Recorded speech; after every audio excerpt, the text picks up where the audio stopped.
While I worked extra hours to save money for our new house, my wife has been seeing her high school sweetheart without me knowing. I never thought I'd write such a post. We've been together for 6 years now, 3 years after getting married. My wife Annie is 27F, and I am 28M. We met at a housewarming party in college that was put on by a common friend. The way she made everyone feel at ease and laughed honestly drew me in right away. She was getting her degree in psychology while I was finishing up my design degree. After going out for a year, we moved in together when we found a small apartment close to college, and got our first cat, Charlie, from the shelter in our neighborhood. Our relationship moved really quickly after college. Annie got a job as a school counselor, and I got a job at a small design firm. It was clear that her parents didn't like the idea of their daughter marrying a working-class man, but we had a beautiful wedding at their lake house. Susan, her mother, is 56F and comes from a wealthy family. Richard, her father, is 58M and a well-known business lawyer. Between then and now, my parents paid for college by working in companies their whole lives. There were differences in class for the first few years, but everything was great. Luna is another cat that we got for Charlie to be friends with. We started to plan for the future, went on trips over the weekend, and had date nights every Friday. We chose about 8 months ago to start saving for the house we really want. The local real estate market is very expensive, so we asked for a big down payment. I agreed to do more at work and started working as a freelancer on the weekends to help us make more money. Annie didn't seem as excited about this idea as I thought she would, but she did agree that it was a good one. The trouble began about 3 months ago. Annie began acting strangely when she was on her phone. Our codes have always been known to each other, not because we were nosy, but because we had nothing to hide. Annie suggested this as a way to build trust when we first started dating. She said she had always been bothered by how secretive her ex was about his relationship. Phone. After changing her password not long ago, she started taking her phone with her everywhere, even to the bathroom. I tried not to think about it too much until last week, when my best friend Tyler, who is 29 years old, called me.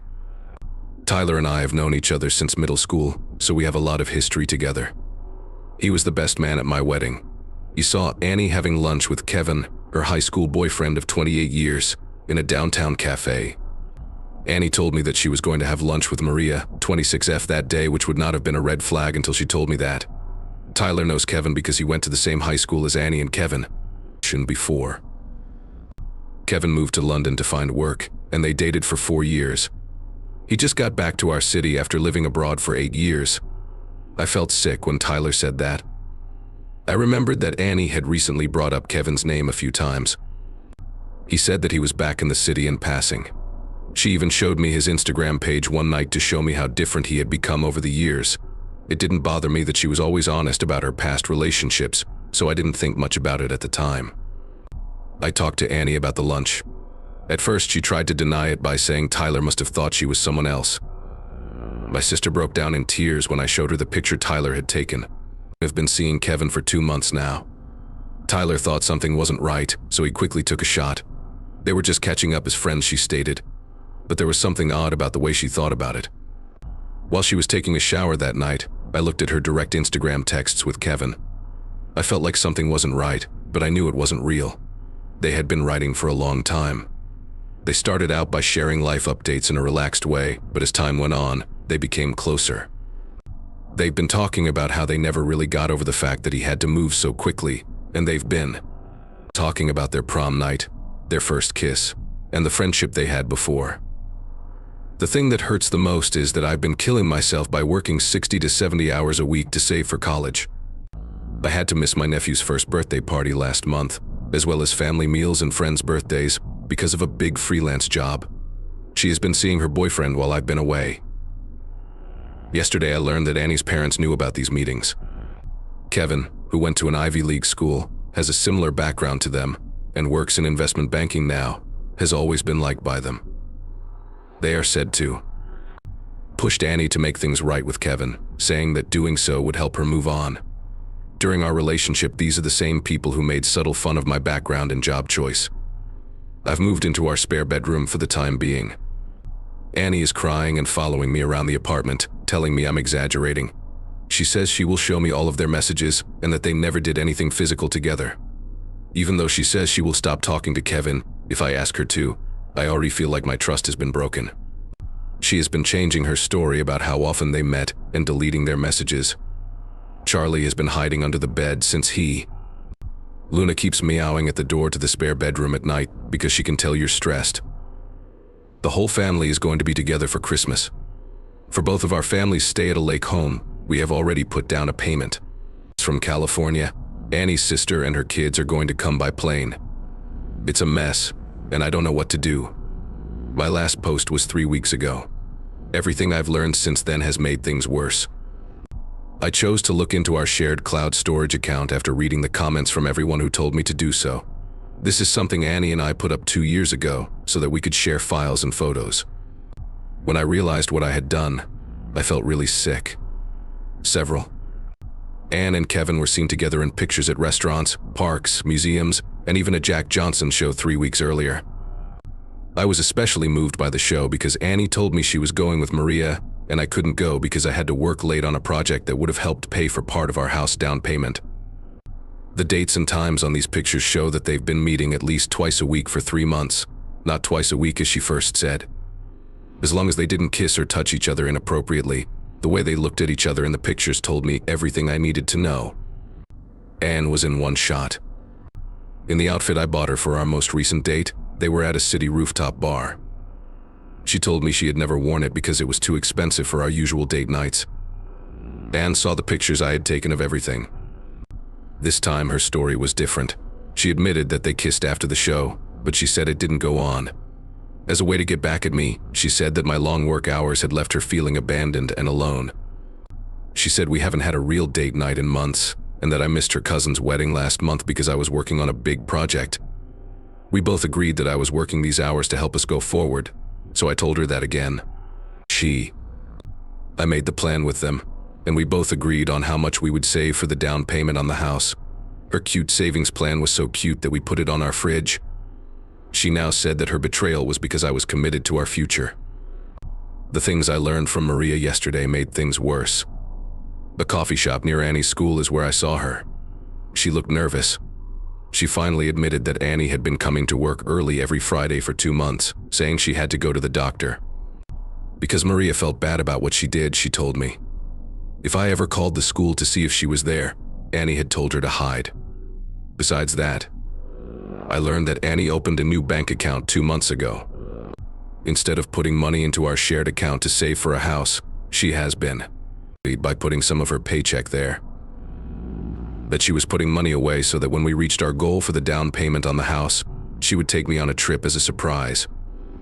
But the account balance showed that she had spent money at bars and restaurants on the days she was said to have been working late. Annie doesn't know yet, but I talked to a divorce lawyer yesterday. Even though we live in a no-fault state, the lawyer told me to get all of her financial papers and proof that she was cheating on me. I truly cannot bear to depart from Charlie, so I have begun my search for flats, focusing on those that accept pets. Taking care of our families has been the hardest part. My mom has been calling Annie every day to try to figure out what went wrong. Annie learned to drive a manual shift car from my dad last summer, and my mom taught her how to make our family's secret lasagna recipe. Annie was treated by my parents like she was their own daughter. They can't be comforted. In the meantime, her folks keep explaining why she acts the way she does. Susan, her mother, told me yesterday that she thought we should try marriage counseling. She was so bold as to say that maybe this wouldn't have happened if I had spent more time working and less time on my marriage. For 3 years, this is from the woman who has said bad things about my job and pay. Annie always wants to get. I need to make things right. In the message she sent me, she told Kevin that they could no longer meet and took him off of all of her social media accounts. But when she got home last night, I saw her spend an hour talking to him in her car in the parking lot. When she finally got to the apartment, her eyes were wet with tears. I have to stay late at work because I can't stand living with her. Our cats seem to be having trouble with the stress. Luna hangs out in Annie's room most of the time, but Charlie follows me around the house. Annie's sister keeps texting me to ask what's going on, and the Christmas trip fee can't be returned. I have not replied to any of them yet. Second update, it's been 2 months since my first post, and everything has fallen apart.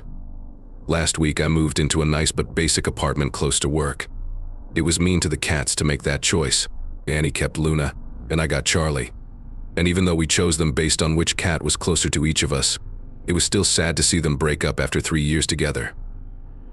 But that's not even the most important change.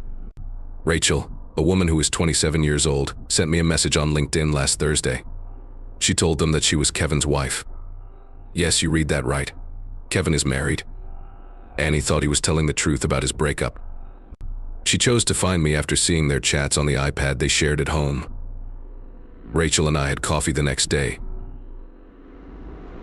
I had no idea that the talks between Annie and Kevin in the pictures she showed me were so old. They had reportedly been talking for about 6 months, ever since Kevin first came back to the city. The messages confirmed that they had been beaten up several times and were very detailed. Everything about their meetings was planned out, right down to getting a room for the days Annie said she would be working late. It made me feel even worse to learn that Kevin's office is in the same building where Annie and I had dinner to celebrate our anniversary 3 months ago. Annie told her friends about that restaurant because she had heard good things about it. I now wonder if she really planned to see him that night. What happened with Rachel was... This is crazy. She told me that Kevin had been acting strangely lately, staying late at work, and getting into fights over small things. She thought at first that he was just nervous about his new job. He seemed to be very attached to his phone, so she only looked at the iPad. Do you know what that is? I asked for a divorce the next day. Annie finally lost it, and when I told her this, she told me the truth. They had shared a bed for more than a month. She said that she didn't know Rachel at first, and when she did, Kevin told her that they were no longer married because they had filed for divorce. It's hard to believe her because she has always been honest. She promised to tell me everything and break up with Kevin. Huge problems have come up because of it. In our group of friends, Annie's perfect image has started to fall apart. Maria and most of her co-workers have cut ties with her after finding out that she used them as a front for her affair. Tyler and his wife have banned her from all social media sites. It made her cry when she found out what had happened. Even her younger sister, who used to look up to. She called off her Christmas visit. The only good thing is that we never bought the house. I put the money I saved in my own account with care. My company has been understanding about everything. I said no even when my boss offered me time off. My getaway has been at work through it all. I've started going to the gym before work because I can't sleep any other time. Charlie did a good job, but the apartment is missing Luna. I feel like he knows how much I need him since the move because he has become more loving. It was also tried to work out a parenting plan for the animals together, but I said no. Moving kids from house to house all the time isn't fair, and I hate seeing her every day. Finally, her parents don't call me anymore. Richard really tried to make it sound like Annie's affair made sense, given how busy I was when he last called. I hung up in the middle of his speech. I'm still amazed by how entitled these people are. They are pushing their daughter to act badly after. She was taught that she could never do anything wrong. Update 3, this is the last update I'll be writing for 4 months after my first piece. There was a final split last week. Besides that, he tried to take some of my house money by saying that they belonged to both of us since we were married when I earned them. My lawyer basically told me that they were my earnings from the extra hours I worked, the same hours she spent with Kevin. Once the judge said it was okay, I kept my savings. The whole Kevin and Rachel problem fell apart out of the blue. Kevin was using work resources to support the affair, so Rachel told the human resources department at their company about him and also filed for divorce. He must have paid for a lot of them, because of their hotel stays with a credit card from his job. He was fired last month. When the administration found out what was going on, they turned down Annie's request to hire him as a guidance counselor at her school. He knew a bit about counseling from living in London. Annie's perfect life has quickly fallen apart. She had to move back in with her parents because she couldn't pay the rent with the money she made as a counselor. Kevin lived with her for less than 3 weeks. I've heard from people they both know that they got very angry when Annie found out that he was still trying to make things right with Rachel. He is said to have moved out and went to live with his brother in Seattle. Moon got sick last month. Annie called me in tears because she couldn't pay the vet bills. I paid for Luna's rehab because I just couldn't let her suffer. She is now getting better from what was only a dangerous kidney sickness. Annie and I met in the vet's office parking lot when I dropped off the money. It looked like she hadn't slept in days because she looked awful. She tried to hug me and say sorry again, but I just turned around to leave. A neighbor from my old apartment told me that Annie sometimes walks by my present home.